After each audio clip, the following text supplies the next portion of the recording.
Hello guys, स्वागत है आपका कंटेंट मॉन्स्टर्स के एक और एपिसोड में। और आज के इस एपिसोड में हम रिव्यू कर रहे हैं फिल्म बॉब बिस्वास का, जो हाल ही में रिलीज हुई है ZEE5 पर।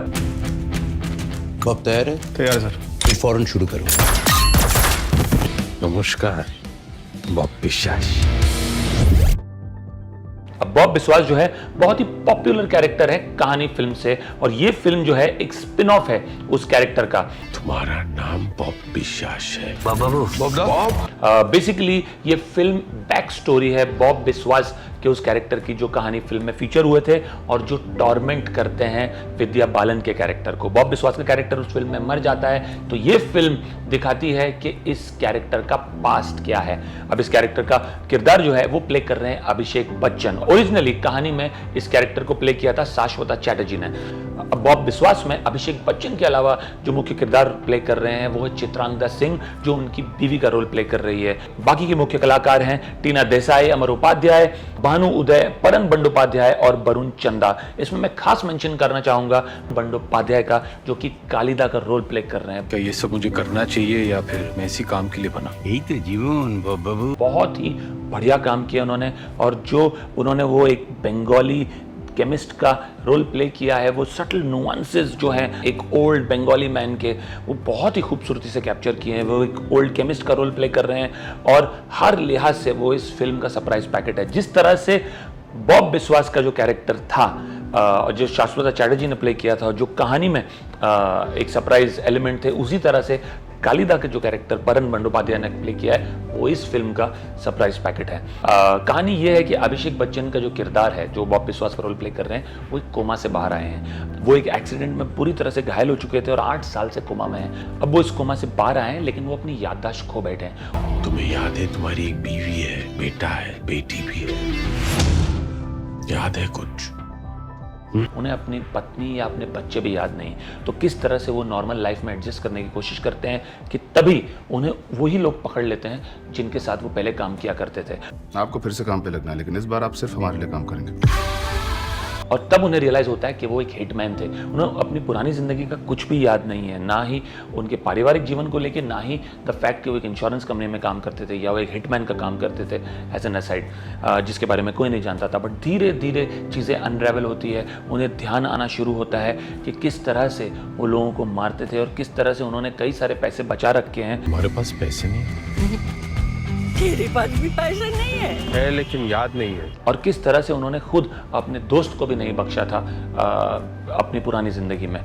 मैं ज़्यादा नहीं कहूँगा because that will reveal the spoilers, but धीरे धीरे उनका पास्ट उनसे कैचअप भी करना शुरू होता है। वो चाहते हैं कि वो एक नए सिरे से ज़िंदगी शुरू करें, जैसे जैसे उन्हें कुछ कुछ चीज़ें रियलाइज़ होती है। बट जो उनका नेचर है, जिस तरह से वो रहे हैं अपने पास्ट में कि बात बात पे किसी को मार दिया करते थे क्योंकि वो एक हिटमैन थे, वो उनके साथ कैचअप हो ही जाता है। और वो जो उनका पास्ट है, वो उनकी इस इच्छा में कि वो अब एक नए सिरे से जिए, एक अच्छी लाइफ जिए, उसके भी आड़े आ जाता है। एक आदमी है बॉब बिस्वास, अच्छा आदमी लगता है, पर न जाने क्यों आई फील किसी तरह सबसे जुड़ा। तो ब्रॉडली इस फिल्म का क्रक्स यही है।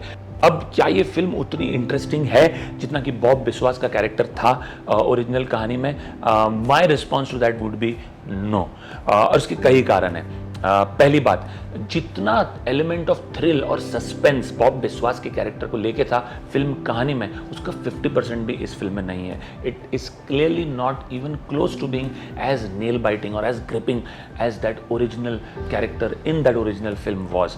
तो आपको वो sense of edge of the seat suspense, edge of the seat edge of the seat thrill नहीं मिलता है। तो उस लिहाज से I would definitely say this doesn't work. 2, I think comparisons होंगे जब अभिषेक ये रोल परफॉर्म करते हैं, तो क्लियर कंपैरिजन होगा उनका शाश्वता चैटर्जी के साथ, और बहुत मुश्किल होगा उन उम्मीदों को खरा उतरना, because Shashwata Chatterjee was a surprise packet in that Kahaani, जो इस फिल्म में अभिषेक क्लियरली वो लेवल ऑफ परफॉर्मेंस अटेन नहीं कर पाते।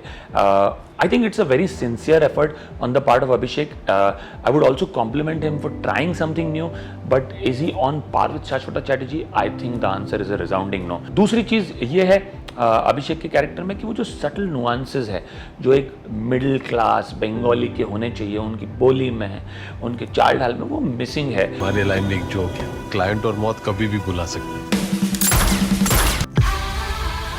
मैंने ये काम पहले भी आप लोग के लिए किया है। जब अभिषेक बात करते हैं तो वो किसी भी पार्ट ऑफ इंडिया से हो सकते हैं, जस्ट बिकॉज उन्होंने वही पार्टीशन रखा है अपने बालों का जो कि शाश्वता चैटर्जी ने रखा था ओरिजिनली कहानी में। इसका मतलब ये नहीं है कि वो बंगाली लगेंगे। एंड यहाँ पे मैं डायरेक्टर को भी ब्लेम करूँगा।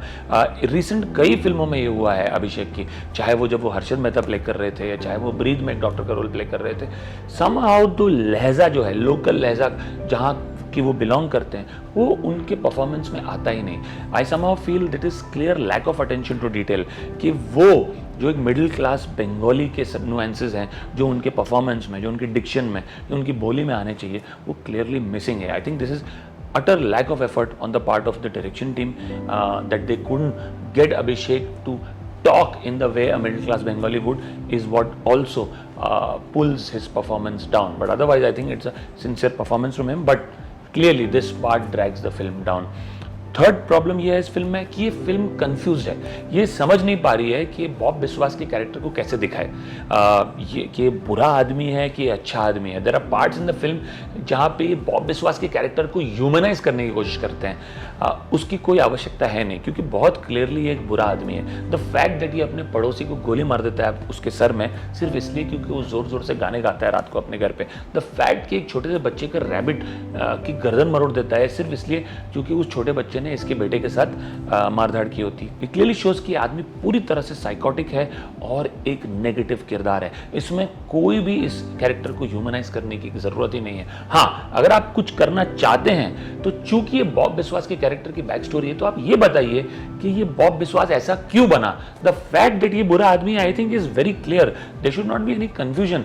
ये क्यों फिल्म कंफ्यूज है कि इसको अच्छा आदमी बताए या बुरा, मुझे समझ नहीं आ रहा। And this lack of clarity also I think pulls the film down. चौथी प्रॉब्लम यह है कि इस तरह की फिल्म में एक एलिमेंट ऑफ अननोन होता है जिसके लिए आप रुके होते हैं टुवर्ड्स द एंड। या तो बॉब बिस्वास की बीवी का जो रोल प्ले कर रही है चित्रांगदा सिंह, उसके कैरेक्टर में कोई ट्विस्ट आए या उसके बच्चों के कैरेक्टर में ट्विस्ट आए या किसी दोस्त के कैरेक्टर में, ऐसा कुछ नहीं होता। बहुत ही ब्लैंड एंडिंग है। इट्स ऑलमोस्ट एज इफ आप एक्सपेक्ट कर रहे हैं कि शायद ये होगा और वो ही हो जाता है। There is not a single twist. और अगर आप थ्रिलर देख रहे हैं तो you expect a certain element of drama and twist, something that you haven't foreseen जो होगा एंड में, बट ऐसा कुछ होता नहीं है। So these four things I think clearly don't work for the film.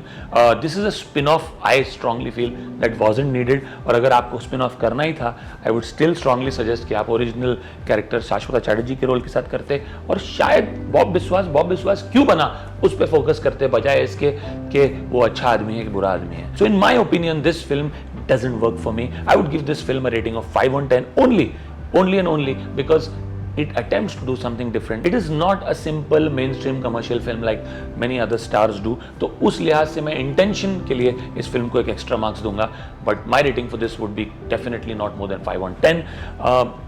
I would love to know what your view is about Bob Biswas. अगर आपने ये फिल्म देखी है, whether you agree with our review or disagree with it. If you like our video, please do subscribe to our channel for more such reviews. Please do keep coming back for more. We'll see you soon. Thank you.